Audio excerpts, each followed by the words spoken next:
40 қабатты қызылшамен ашыту самаладай және таңғаларлық тәбет ашатын тағам. Бұл дәм татым екі көкөністің өте бағалы қасиеттеріне бай.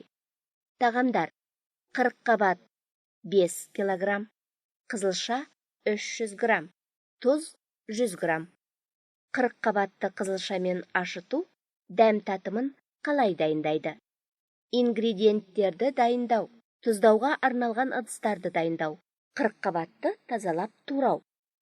Қызылшаны жуып, 5 минут ыстық суға салады, суытады, қабығын аршып турайды немесе үккіштен өткізеді. Тұздауға арналған шелек не эмаль ыдысты жақсылап жуады. 40 қабатты қызылшамен тұзбен араластырады, жақсылап араластырып, дайындалған ыдысқа салады. Майлықпен бетін жабады. Үстіне жүк қойылады. Тас не суы бар бөтелке қояды. Жылы жерде бірнеше күнге ашытады. Сосын суық жерге шығарады. Жер қойма не балконға.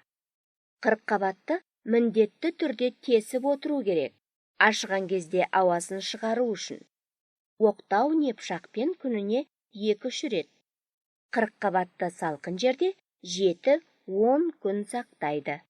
40 қабат ашып біткен соң, 40 қабатпен қызылшаны банкаларға салып, ашып кетпес үшін тоңазытқышта сақтайды. 40 қабатпен қызылшаны үстелге пиязбен өсімдік майына араластырып қояды.